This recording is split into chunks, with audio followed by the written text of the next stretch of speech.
Okay, hello class. Okay, so chapter 1 was basic concepts of logic, and we're going to use those concepts throughout the whole course. And remember the distinction I made at the beginning of the course, that two operations of the mind when we're reasoning are critical thinking, which is when you're making a judgment about someone else's argument, which is very important. And by judgment, I mean evaluating the argument. And then there's inventive thinking, where you're actually inventing arguments. And like I said, with logic, there's no invention of arguments. The logician is concerned about the principles and methods used to distinguish correct from incorrect reasoning. So they're thinking about the reasoning process of other people's arguments, whether it's correct or incorrect. But what we're doing in this class, in part 2 of the class, would be to take these principles and methods used to distinguish correct from incorrect reasoning and transform them into tools for actually constructing arguments. And that's another power of the human mind. The discipline that usually focuses on that is called classical rhetoric. So we're going to work on that in part 2 of the class. So the second thing I wanted you to work on before we start moving into formal logic is the fallacies, the informal fallacies. So why are they called informal fallacies? Well, it's informal, not because they wear Levi's and blue collars, but because these fallacies are taken from ordinary language. And it's not black and white whether or not the fallacy has been committed. So it's a little bit murky, but we still have to engage in that murkiness and try to figure out if this fallacy is in operation or not. The reason it's called informal is because there's another kind of fallacy, which is a formal fallacy, which is the fallacies that are made when an argument is invalid. And that pertains only to deductive reasoning.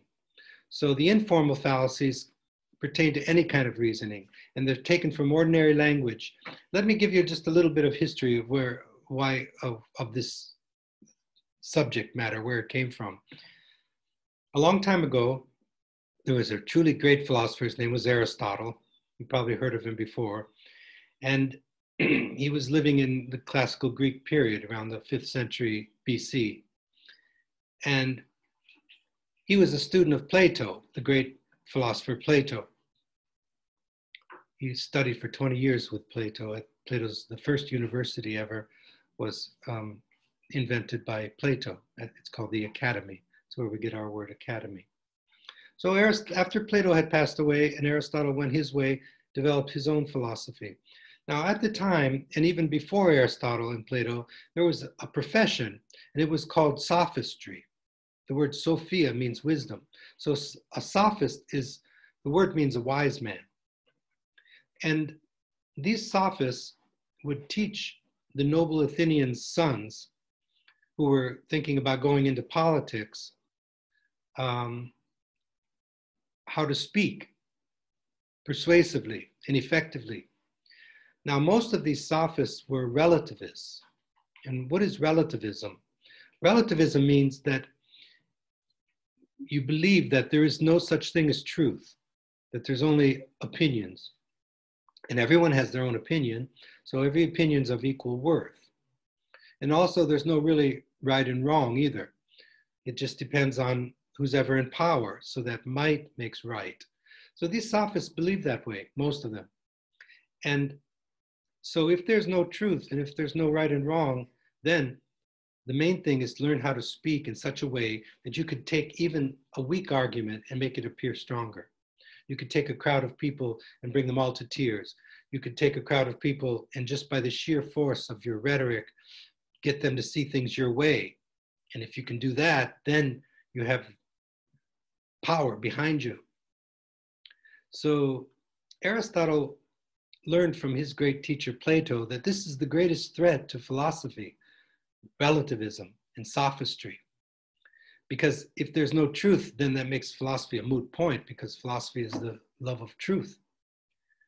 And ethics has to do with discerning what is right and what is wrong. So Aristotle decided to write a book, and he called it The Sophistical Refutations. And what he did is identified all these fallacious ways of reasoning that these sophists would use to trick people into thinking that they were listening to arguments, but really they were camouflaged sophistries. They were, in fact, the word sophistry has come to mean a kind of a synonym for somebody who's using duplistic language and using ways of speaking that look like arguments but are not truly arguments. So he identified all these, what came to be called informal fallacies. Well, over time, it's been almost 2.5 millennia since Aristotle wrote the Sophistical Refutations. They've come to categorize these fallacies, these informal fallacies, into different categories.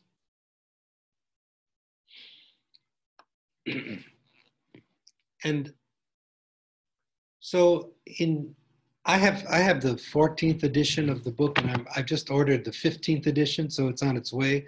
I wanted you guys all to buy the 15th edition, but there's very little difference between the two. But the page differences might be different, but I think the sections are the same. In my book, it's chapter 4, where the fallacies are. But in the 15th edition, it's probably still chapter 4. But if it's not, just find the chapter on the informal fallacies. Okay. So there are fallacies of relevance. There are fallacies of defective induction. There are fallacies of presumption. And there are fallacies of ambiguity.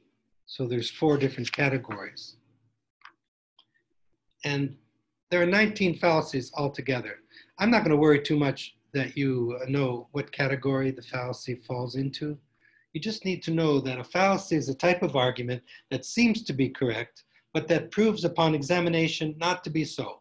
Okay? So it looks like an argument, but it's not. It's a camouflaged trick to get people to accept a particular conclusion or course of action.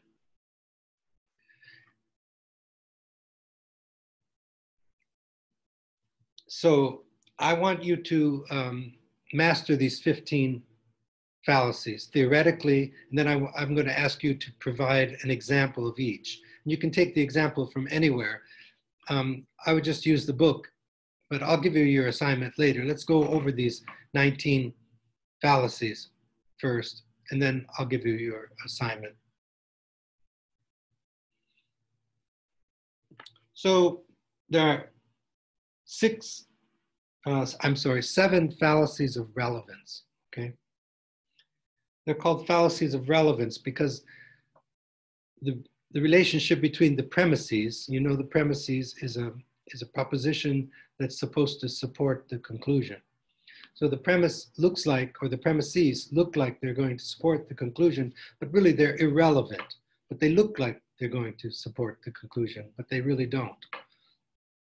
Again, I don't want to make it sound like it's impossible to identify these, but we're in this gray area here. So sometimes there'll be a passage that will contain more than one fallacy. Sometimes it's really not a fallacy. So it's not really so black and white. When we get to the formal fallacies of deductive reasoning, it's black and white. It's like 3 and 2 are 5. And if you say it's 6, it's wrong. It's a little more like mathematics. So it's a lot easier to teach. It's a lot easier to learn. This is a little bit more murky, but still we need to engage in that, and you need to be identified. So before I get into these 19 fallacies, what utility do they have? Why is this valuable? Well, it's valuable from both sides, from critical thinking and inventive thinking. With respect to critical thinking, it's valuable because you won't be, if you can identify these fallacies, when someone tries to use them, and sometimes people just use them without even knowing they're fallacies because they haven't studied logic. They don't know, they hear other people doing it and they think that's cool, we can do that. But if you study logic like we're doing, you're able to identify them as fallacies. A fallacy is something to be avoided. So from the side of critical thinking, if somebody's using a fallacy, you'll be able to identify that, and you can then not be duped. You cannot be tricked by it and get sucked into their conclusion, because you'll see this is a fallacious way of reasoning. You see how it fits into the very definition of logic? Logic is the study of the principles and methods used to distinguish correct from incorrect reasoning. So these are forms of incorrect reasoning. So if you can identify them, then you won't be duped, you won't be tricked, okay? And ultimately you can become more free because you won't be tricked by fallacious reasoning. That's how it's used for critical thinking. For inventive thinking, it seems to me what you might do when you're inventing an argument, you could anticipate the strongest opposition to your conclusion, and then show that that opposition embodies a fallacious way of reasoning. You can, I mean, you don't want to make that up. It has to be the case. But you make your argument, like you invent an argument, and then you anticipate the strongest opposition to your argument. Then you try to identify in that opposition a fallacy, an informal fallacy. Then you can relinquish that opposition and clear the way for your own position. So it can be used also for inventive thinking also. But in chapter 4, at least in my book, it's chapter 4. I think it is probably in the 15th edition also. It's used mostly for critical thinking, because as I told you, logicians are they're not concerned about inventing arguments. They're concerned about teaching people how to evaluate and make judgments about arguments, whether they're valid, invalid, correct, or incorrect. All right, so I was thinking about how I would present this material to you. You have a presentation in the text, which is quite clear. Copy goes out of his way. So I want you to study chapter 4, the whole of chapter 4. You don't have to some of the text gets a little bit murky, as I said, but read it anyhow. The main thing is the definition of the fallacy, okay? And it does help to, it does help to categorize them into these 4 different ways, because that way, you can understand them a little bit better, but I'm not going to hold you to that. Okay, so there's 7 fallacies of relevance, and they could be called fallacies of irrelevance because it looks like the premise is relevant to the conclusion, but it's not.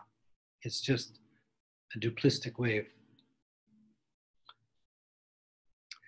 When I first thought about presenting this material, I was going to give you an example of each one, but then I was thinking, I'm going to deliberately not do that, because for your assignment, I'm going to ask you to come up with an example. And if I give examples, you may just choose my example, and then you won't be able to understand. So I'm going to ask you to do that. And by the way, you can take your examples from anywhere. It'd probably be easiest to take it from the text, but you can take it from the news. It's amazing. As I was rereading this chapter for just to gain, I knew these fallacies because I've studied them for so long as a philosopher, but I reread the chapter just to gain a facility to speak about them. I was thinking one assignment could be to just listen to the news. It doesn't have to be Democrat or Republican. Just listen in a nonpartisan way, both Fox News or CNN, anywhere, and look for these fallacies. You'll find them everywhere. It's amazing. So people are using them all the time. And if you can become good at identifying them, then you can not be sucked in to accepting the argument because it's incorrect reasoning. All right, so let's go, let me just speak theoretically about them, and then for your assignment, I'm going to ask you to provide an example of each of the 19. That'll be your second quiz. So the first one is called the appeal to the populace. These fallacies took on Latin names, and Coppi was good enough to give the Latin name to each of these. And the reason it took on Latin names is because Aristotle was so important throughout the history of philosophy, in the Middle Ages, he was like the main philosopher. They didn't even mention his name when they quote. They would say the philosopher says, and everyone knew they're talking about Aristotle. So the language that was the language of the learned in the Middle Ages was Latin, and it continued into even modern times. And then it wasn't until Dante, actually St. Francis, was the first to use the vernacular language to speak about important matters in his famous Canticle of the Creatures, and then Dante. But before that, and even after that, Latin was the main language. So these fallacies took on Latin names. And sometimes the Latin name helps to understand the fallacy. And copy is good to translate the Latin for you. But this one is easy. It's called the ad populum. It means ad means to the, and then populum means the people. That's where we get the word populace, like the people. So basically, this is the bandwagon fallacy. Like everybody's doing it, so you should do it too. Okay. When correct reasoning is replaced by devices calculated to elicit emotional and non-rational support for a conclusion argued, and this support is based on what everybody is doing, that's called the bandwagon. Or I would just call it, you can call it whatever you want. If you want to sound intelligent, you can use the Latin, the ad populum. That's not so bad. I mean, it depends who you're speaking with. If you just want to use colloquial language, it's called the bandwagon. You know, jump on the bandwagon. Everybody jump on the bandwagon. So you use, well, I was going to give you an example, but I'm going to deliberately not give an example because I want you to use your thinking and come up with an example on that. But if you read Copy's discussion, and by the way, after all these sections, these categories, like after the fallacies of relevance and the fallacies of defective induction, the fallacies of presumption, the fallacies of ambiguity, after each section, he goes through these fallacies, there's examples, and he wants you to choose which of these passages embody certain fallacies. And so when I ask you to find an example, you can use the book and try to find the right example. Okay, so that's called the ad populum. There's another one called argumentum ad misericordiam. In Latin, that means appeal to pity or some emotion. Like, well, sometimes, let me just, I'll just use one example. If you're in court, for example, a lawyer may say, look, there's this little old lady who's being accused of poisoning her husband, let's say. So the lawyer may say, just look at Mrs. McGillicuddy. Look at her face. Could this lady really, does she look like a brutal woman who would murder, anyone? And then so they're appealing to the emotions of let's feel pity for this person. So when the argument is based on that, it's not just pity, but any kind of like pride or envy or any kind of emotion. When it's based only on that, then the premise really doesn't support the conclusion. Like, she may be a nice old lady, but she still could have murdered her husband. Okay, so that's called the argumentum ad misericordiam, or the appeal to emotion. There's the red herring. Oh, this is used so much in politics today. Apparently, when they would do fox hunts in England and elsewhere, some people who were on the side of the foxes who wanted to sabotage the hunt, they would take a red herring, a herring, which is very smelly fish, and if it's been lying around for a while and preserved, it really smells, and it turns red. So they would take a red herring and put it somewhere in the woods, and the hounds would go off track and follow the red herring. The hounds would go off track, follow the red herring, because it had such a strong odor. Well, that became one of the fallacies, because a lot of times in a debate or in an argument, or opposing forces are speaking, someone will throw in a red herring. Like they'll ask somebody, a news commentator may ask a question, and then instead of answering the question, the person brings out some outrageous thing that, that the Democrats did, 5 years ago or something like that, which has nothing to do with what they're talking about now, or vice versa. So whenever anyone throws this really strong example in, and the example is strong, is so powerful and so full of emotion that it just overpowers the whole argument and leads the person astray, like the hounds being led astray, that's called the red herring.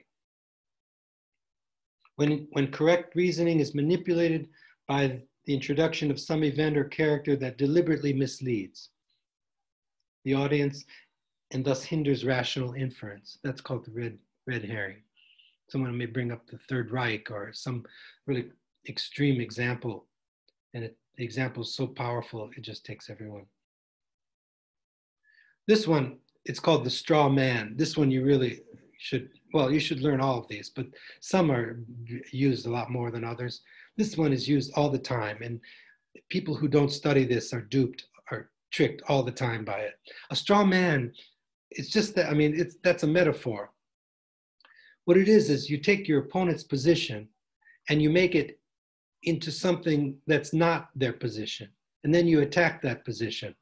This is done all the time. In fact, this is like the main way that politicians move. Not all politicians, but some.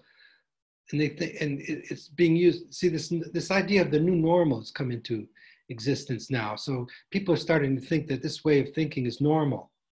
Okay, this is an important point, what I'm saying right now. This is not normal. If you're going to create an argument and you make a fallacious argument, that's not normal. So forget about this new normal idea.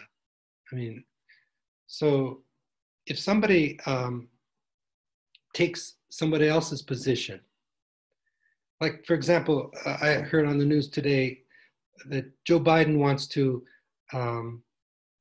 eliminate the suburbs. He wants to eliminate the police. And then everyone rallies around that. If you vote for Joe Biden, there's not going to be any more police. And there's not going to be the suburbs anymore. Yeah, he never said that. In fact, listen to him talk. He never said he wants to eliminate the police. There needs to be police reform. Everyone knows that. How can you eliminate the suburbs? That's outrageous. What you're going to come with the bombers, with napalm and just napalm the suburbs? But people get sucked into that. So whenever you take somebody else's argument, somebody takes somebody else's argument and creates a straw man out of that argument, like a false form of that argument, usually an extreme, ridiculous position, and you attribute that to the other person, and then you attack that position. Say, do you want that? Do you want socialism? Well, Biden's not a socialist or anything, but that's what they're all saying, right? So that's a straw man. The one that came closest to socialism was democratic socialism, Bernie Sanders, but he's not running for president. Yeah. All right. So that's called the straw man. Oh, this one is used. Outrageous. It's called the ad hominem. If you remember anything, remember this.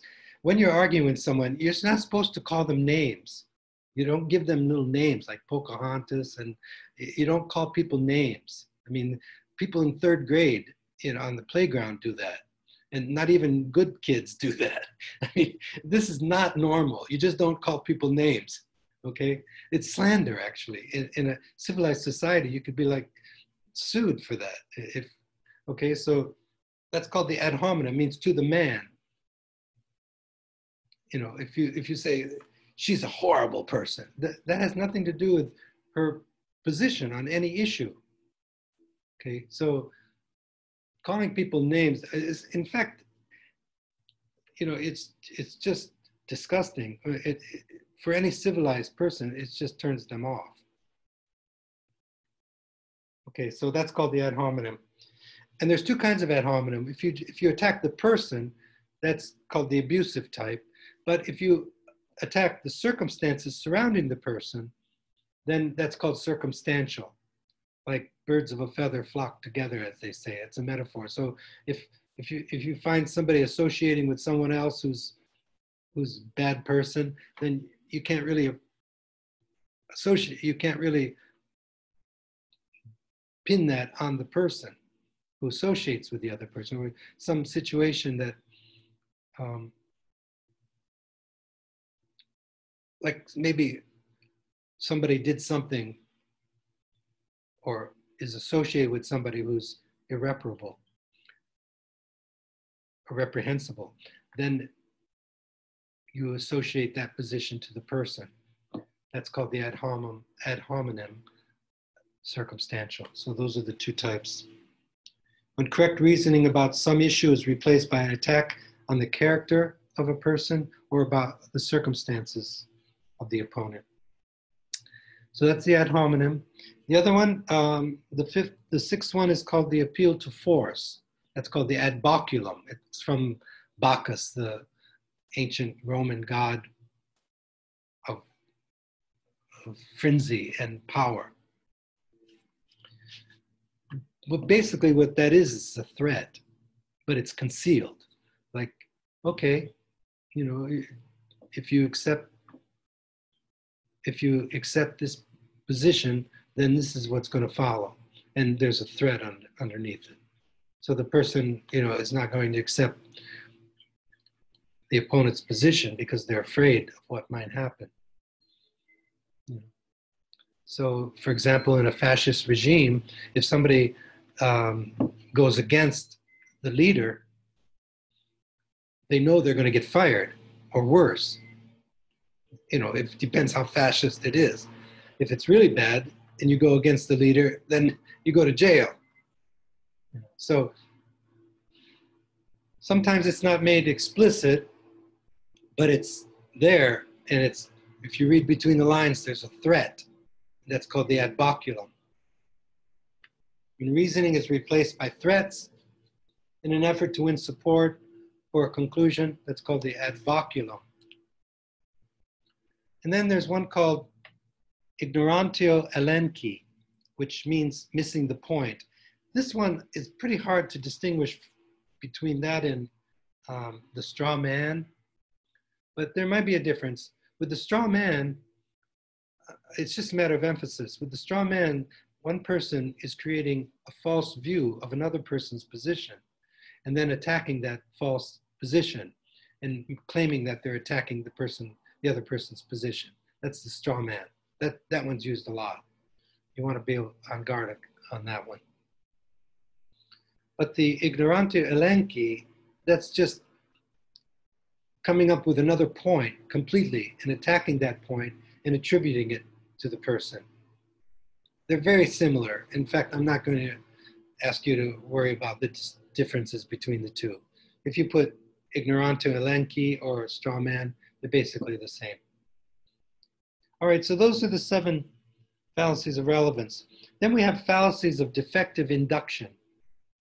Remember, with induction, remember your distinction now. I didn't want you to just to parrot these basic concepts in logic. So I want you to know the difference between deductive and inductive reasoning. Inductive reasoning, you don't have absolute support for your conclusion. You just have a greater probability or less probability. If it's a great probability, then you have a strong argument. If it's lesser, then it's weaker. And with induction, you're building up individual cases and trying to generalize from that. And there are 4 major fallacies of induction, defective induction. There's the argumentum ad ignorantium. Okay, that means the argument from ignorance. If I say, for example, I will give you an example here. If I say there is no life anywhere in the universe except on Earth, that's my conclusion. And my premise is we haven't found any life anywhere. We've observed 42 billion,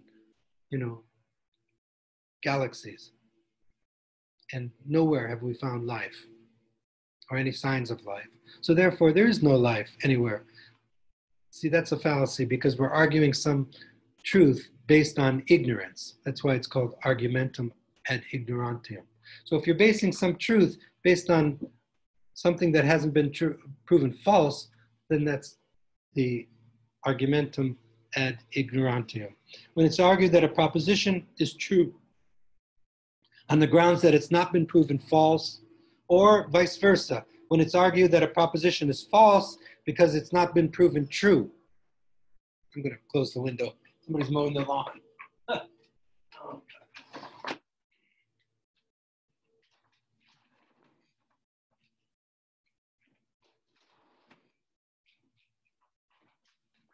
Okay, sorry about that. All right, here we are. Yeah, that's the argument ad ignorantium. So be on guard about that. And like I said, if you're constructing an argument, you may want to anticipate somebody's opposition to your position. And if you can show it, you could say, well, that's based on a fallacy, an informal fallacy. Well, you don't have to say it that way. You can say it more eloquently, but that it's been, you might want to point out, it depends who you're speaking with. That should determine how you speak. But if you could tell your audience or your listener or your reader, if you're writing, that that's based on the argument from ignorance. It's a fallacious way of reasoning. There's the argumentum ad vericurandium. In Latin means appeal to authority, but it should say inappropriate authority. So you have to use your basic knowledge, your education, to know what kind of people have certain expertise in certain things. If somebody is a scientist and been working, for 40 years on viruses, then you might want to listen to that person more than somebody who has no background in science at all and listen to that person. So it's just, this one is common sense. As you mature and educate yourself, you start learning who knows what about what. And not everybody with degrees and special degrees are experts in their field. You have to use your common sense and your experience, but and your intuition too. But if you appeal to an authority who's not expert in that field, just because they're famous or something, that doesn't mean that they're an authority in that field. So the appeal to an inappropriate authority, when the premise of an argument appealed to the judgment of some person or persons who have no legitimate claim to authority in the matter at hand. Okay, so if you listen to politicians about biological matters, then that's, rather than biologists about biological matters, and somebody appeals to some politician who supports that. And I'm thinking about politicizing the mask, for example, during the pandemic. If you wear a mask, then you're a socialist. If you don't wear a mask, then you're going to make America great again. So the mask has nothing to do with being a socialist or making America great again. The mask has to do with blocking, the virus, right? So the people who are talking about masks are the health experts. So we listen to health experts about health things, and we listen to politicians who we can trust about political matters. There's one called false cause, non causa pro causa. By the way, these Latin names, I wouldn't throw them around with people. It sounds pretentious, especially today, to start throwing Latin around. Unless you're a lawyer or something, we learned about certain Latin phrases, that come into our language because of incidents.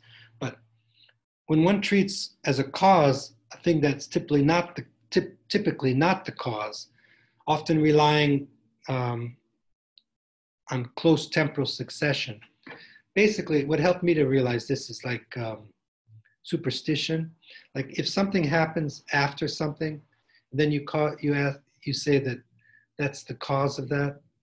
Like saying that some people were saying during Katrina in New Orleans that God was punishing New Orleans because they were partying all the time and listening to music and dancing, and so God is punishing New Orleans because of the sexual openness. So because the hurricane came to a place where people celebrate life, then there's this argument that it came there because God is punishing people. You know, that's an extreme, ridiculous example, but there are people who actually think that way. But that's an example of that. Non causa pro causa. What that means in Latin is it's not the cause, and you're arguing that that's the cause of something. So it's identifying a cause of something that's really not the cause. And there's one more fallacy of defective induction. It's called hasty generalization or converse accident. Actually, the converse accident may help because it will help you to understand what an accident is, and of course, accident is not being used in the ordinary sense. Converse accident, when one moves carelessly or too quickly from one or very few instances to a broader universal claim. So, like, for example, somebody might say, well, my grandmother was 98 years old. She smoked all of her life. So therefore, smoking is not really detrimental to your health. You're taking some atypical example. I mean, that may be true, that she made it to be 98. But that's not true of most people who smoke. Okay, that doesn't mean that smoking is not harmful to you, right? So that's called converse accident. By the way, I know I said I wouldn't give examples, but sometimes the example helps. What helped me, I think where I can help you is to share with you some of the tricks I learned about studying, you know, because I was in college for so long. I was in college like 12 years. And then there was a year in between my master's and my doctorate, and I studied that whole year in Europe. So I count that year as my formal education too. So it's 13 years. And over the years, I started learning how to study, and it helped, and I got better at it. Of course, your mind gets better in it, but I learned little tricks of study. One way of understanding theoretical things is to come up with an example that's very simple and very strong, like that one about there's no life anywhere on this planet or in this universe because we haven't found any more. So that's a good example of the argumentum ad ignorantium, argument from ignorance. So sometimes if you can memorize just one example that's typical and it epitomizes some theoretical thing, and just memorize that example, then you can return to that as a kind of mnemonic device and return to that, and it will explain that whole theory to you. Then you can go and generalize from that. Okay, so that's why I'm designing this. What I'd like you to do when I make the assignment is to come up with a simple, typical example. It's one that you can remember, so that when you see that, like I did with the smoking, for example.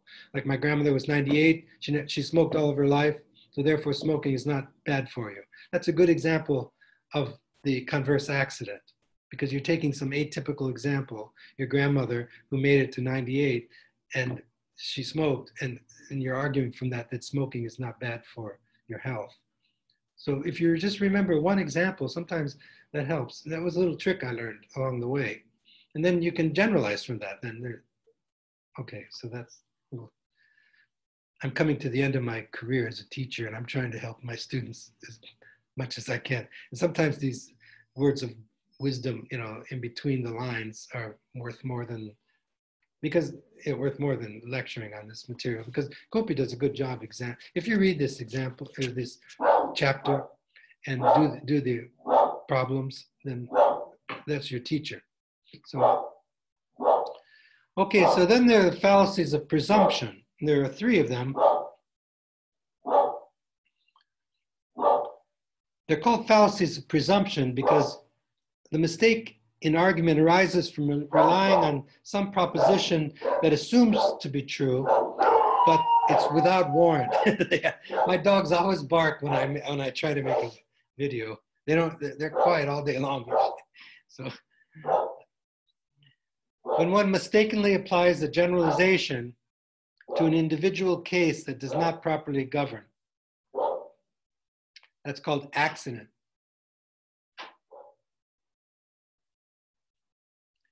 Let me give you an example of that one. On page 138, number, I think it's number 1. Let's look at that.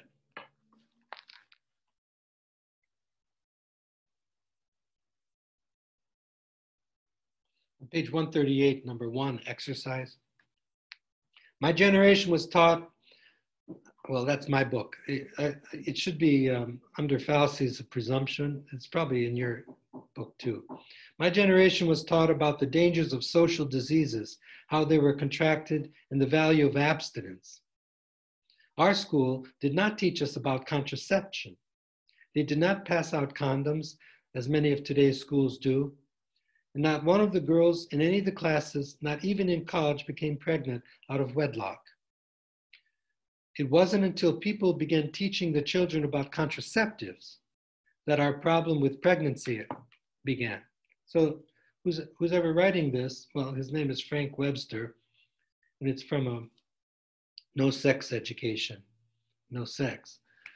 So he's arguing that the introduction of contraceptives increases pregnancy among youngsters, teenagers. So he's taking one case or a series of cases that the schools that didn't pass out condoms were the ones that didn't have pregnancies in the high school. So he's arguing from that passing out condoms then causes pregnancy. So that's an example of accident, because this person is mistakenly applying a generalization to a series of individual cases that it doesn't properly govern. This one, the next one, my wife and I watched a lot of courtroom series, or series that involve murder mysteries and so on. And we find ourselves watching courtroom scenes a lot. And there's one called Complex Question. And it's used a lot by lawyers. And it works in court, even though it's a fallacy, it works because they get their point across. But basically, somebody's asking a question in such a way as to presuppose the truth of some assumption buried in the question. So you're asking a question, but it's really not a question.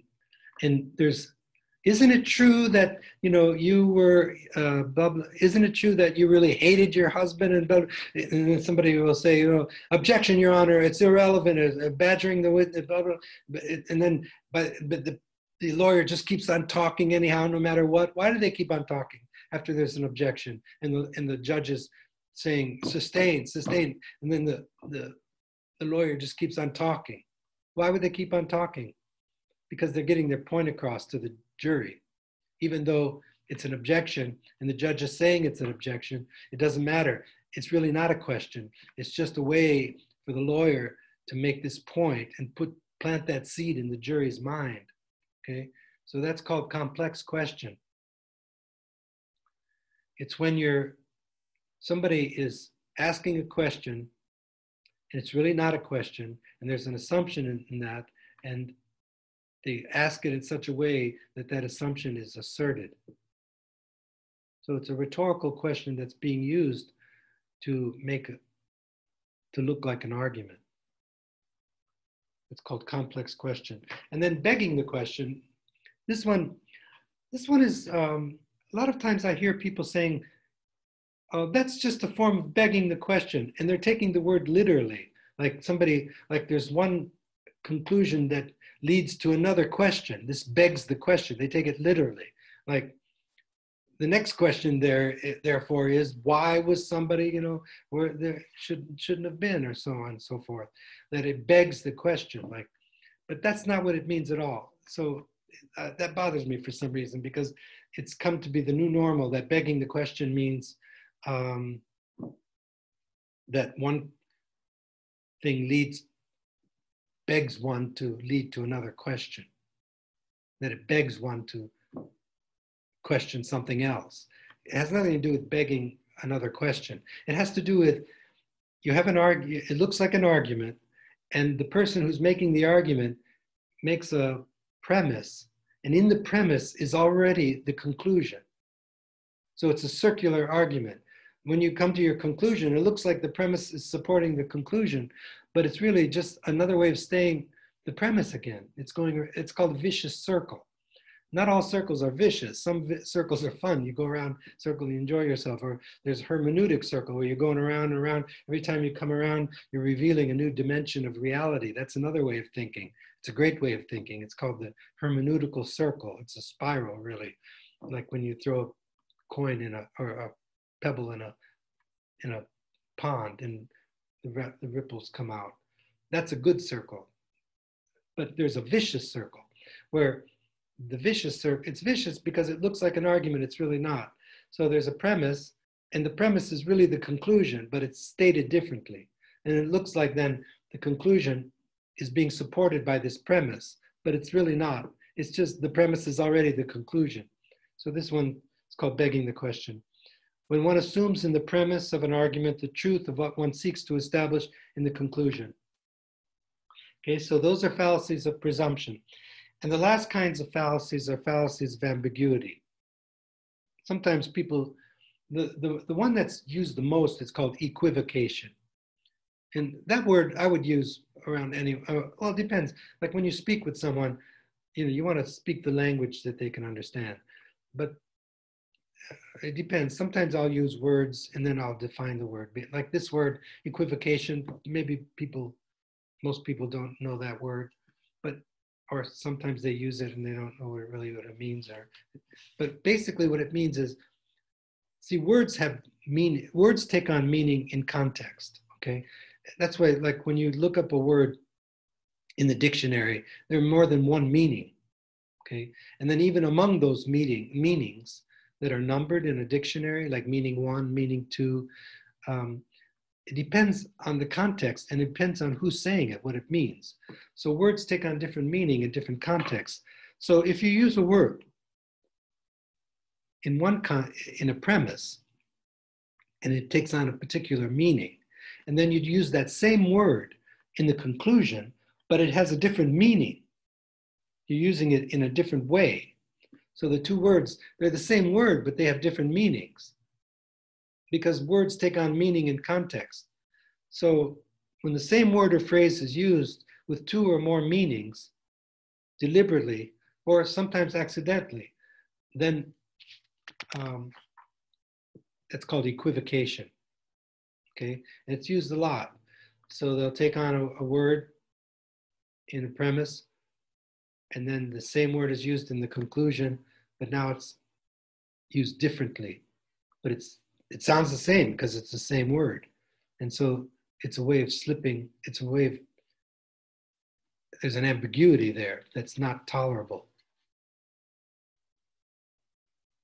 By the way, this reminds me, I just want to say this in passing. These fallacies are not always used deliberately and maliciously. Sometimes, especially today, I'm learning about this. This expression wasn't around like a year ago, from what I understand. It's called the new normal. So, I mean, people may have used it now, but it's used a lot now, and it's actually becoming a reality. Like, it's okay now just to slander everybody. Everybody's just slandering everybody and speaking like they're in a brawl. And there was a time when if you spoke politically, like I think in ancient Greece, when Pericles would speak, he never called anybody a name or anything, nothing like that. This is the new normal today. We're just like we're in a brawl, and just call anyone a name, make up names for people, and it's just so uncivilized. So, but because of this idea of the new normal, some of these fallacies are taken as a matter of course, like everybody does it, so let's just do it. We all do it. Like, you might want to remember something Plato said: two wrongs don't make a right. That's another fallacy. It's not in, but like if somebody says, well, somebody else did it, we all do it. This is what we all do in politics. Well, that doesn't make it right. That just means it's horrible. It's a bad thing that everybody does. So two wrongs don't make a right. You might remember that. You can't point to another wrong to make this thing right. Because if this is wrong, then you point to another wrong. That only means there's two wrongs. It doesn't mean that this one is right. So yeah, there's a good old-fashioned saying: two wrongs don't make a right. Actually, it comes from Plato. Socrates says it in one of his dialogues. There's one called amphibole, and this is faulty grammar, using words in such a way. A lot of times comedians use this, and it becomes comical sometimes. But when one of the statements in an argument has more than one plausible meaning because of loose or awkward way that the words are stated. Or I remember one of my colleagues had on his door in his office,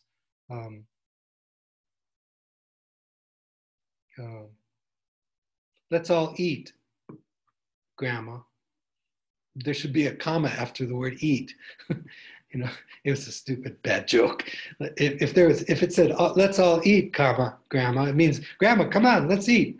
But if you say, let's all eat without the comma, let's all eat, Grandma, it's a bad joke. But, it depends. So the way words are arranged, the way punctuation is arranged, can alter the very meaning of words, of a statement. So that's called amphibole. When one of the statements in an argument has more than one plausible meaning because of loose or awkward way in which the words are stated and combined. And then there's another one called accent. This one is used a lot, actually. Like if you take somebody's, like in the written word, a passage, like I'm a student of Nietzsche. I like the philosopher of Nietzsche. And he said he had some criticisms of the ancient Judaism. And so when he was writing, anti-Semitism was really strong in Germany. This was right before World War II. That's why Hitler could galvanize the whole country against the Jews. There was anti-Semitism strong in Germany. But Nietzsche was not anti-Semitic. In fact, he didn't even go to his sister's wedding because she was marrying a person who was anti-Semitic. But in his writing, he said a critique of ancient Judaism. And so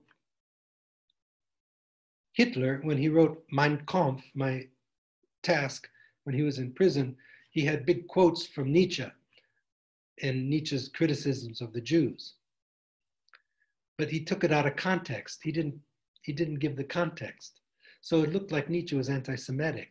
And so the whole Third Reich rallied around Nietzsche because Hitler used Nietzsche to be the philosopher of the Third Reich. But all the passages were taken out of context. So if you take a passage out of context and give it your own meaning, you can make it say anything you want. So that's called accent when it's done in the written word. Or if it's in the spoken word, it depends on where you put the accent on your language. Copy comes up with some good examples. You can read them when you're reading the text. He gives examples as he's talking. But this one is used a lot. They'll take things out of context. And then it's easy to do with video, for example. Like if you just take a snippet from the video, then if you just take a snippet from a video, then you can make it say whatever you want if you don't have the context. But we use snippets. There are passages, but it can be used. It doesn't mean every snippet is an accent or a fallacy. It just means if you take something out of context and you create a different context and make that say something else, what you want it to say, then that's called accent. And then there's two more, they're kind of inverse of one another. One is called composition, the other one is called division. So composition When one reasons mistakenly from the attributes of a part to the attributes of the whole, or from some individual member of some collection to the attributes of the totality of the collection. So when you're going from the parts to the whole, you take some quality from the part and you make it into the whole. Have you ever heard the expression, the whole is greater than the sum of its parts? That comes from Gestalt psychology. That means there's something about the whole experience that's more than all the parts put together. Like if a machine is very heavy and every part of the machine is light, that doesn't mean the machine is light. Like you could say this part is light, that part is light, that part is light, that part is light. So therefore the machine is light. It may weigh a lot. It may be very heavy. I mean, that's a simple example, but so if you take qualities of the parts and you attribute it to the whole, that's called composition because you're going from parts to whole. If you go from the whole and you attribute that quality to one of the parts, that's called division. When one reasons mistakenly from the attributes of the whole to the attributes of one of its parts, from the totality to the individual.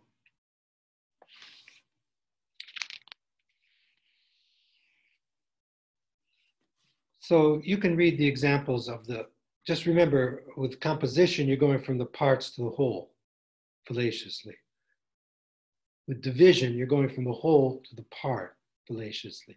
And then look at examples of those. So those are the 19 fallacies.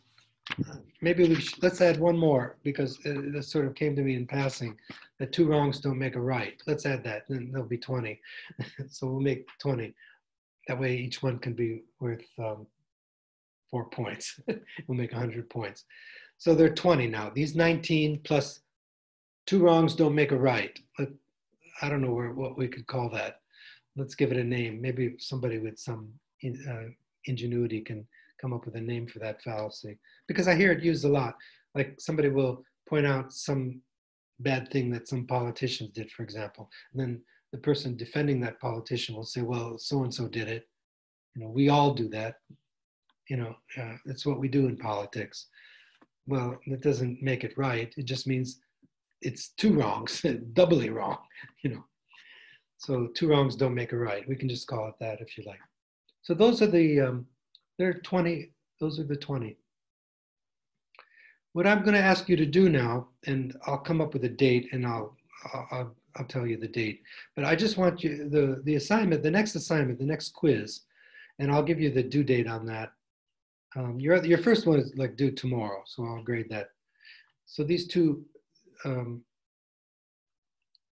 so the second one, I'm going to ask you to come up with examples just of these 20 fallacies.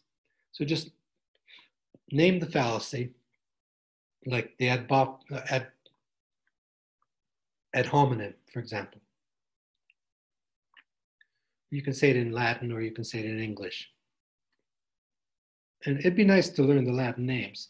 You know, it just gives, I mean, this is part of a liberal arts education, but I won't take off if you don't know the Latin, but you can give it a Latin name and know that. When you speak to somebody though, you always want to speak and meet the cognitive framework of that person. You don't want to speak over their heads. If you speak with children, speak children talk. If you speak with intellectuals, speak intellectually. If you speak with ordinary people, then use ordinary language. You know, you have to use you have to make your speech correspond to the audience that you're addressing. But so I'm going to ask you just name the fallacy and then give an example. And you can use the book, you can use the news, you can use anything. And then I want you to actually explain. You don't have to do it in a long-winded way, but you have to explain why this is a fallacy. And you can just do it very, very concisely. Like if somebody says, you know, she's a horrible person in a debate, then that's a blatant example of ad hominem. It has nothing to do with any issue, nothing. It's just he's saying that so-and-so is a horrible person. So I just want, that's going to be your next assignment. It shouldn't take you too long. You just make these 20 fallacies, and you don't have to describe, and then just give an example, and then explain, make a little explanation under the example, why this passage is an example of this fallacy. And probably the way I would do it, if I were a student and I know what I know now, I would, when I read the sections, they're Copy categorizes these 19 fallacies into groups, categories, and then after every section, he has examples. So you know that all these examples are going to be one of those fallacies that belong to that category. So just go through there and look for one, and then just reproduce it. Just copy it, type it. Okay. So I'm just going to ask you to list these, enumerate these 20. There's 19 he talks about. I want to add that last one, that 2 wrongs don't make a right. That one should never become the new normal. And so the only innovative thing, I've just tried to clarify here for you, and I gave you some background on where these fallacies came from with Aristotle. And but the only kind of creative thing I said in this talk was about the new normal. These should not become the new normal. So calling people names or using these fallacies and thinking that's just the way it's done. That shouldn't be the new normal. If you're going to use reasoning, then you should use it correctly. And if people are using it, you should be able to identify these fallacies and not be duped by them. And like I said, in a creative way, if you're going to construct an argument, you could anticipate the opposition to your position and then reduce that opposition to an absurdity by showing that they involve these fallacies. That's called the reductio ad absurdum. You take the opposite position or some opposition to your conclusion and reduce that to an absurdity by showing that opposition is based on an informal fallacy. So these are the informal fallacies. I've never taught them before. I sort of skipped over them. This time I saw it so rampant, and I see it becoming the new normal in our political discourse and just in this polarity that's going on in our world today, the division that's going on, that people are just starting to think that this is cool. This is just the way it's supposed to be. But in civilized society, that's not the way it's supposed to be. Okay, so I want you to study these. All right, so I'll indicate in an announcement when this next quiz will be due. And so once you finish the first quiz, then start working on this chapter of the fallacies. It's a little bit murky, I told you, so don't get too worried if you don't understand all the subtleties of it. Just make sure you get the main point, the essence of it. And like I said, one little trick would be to memorize an example that's very simple and that epitomizes that fallacy. That way you can return to that as a mnemonic device. Okay, so these are the informal fallacies that came to us from that great thinker, Aristotle. Thank you.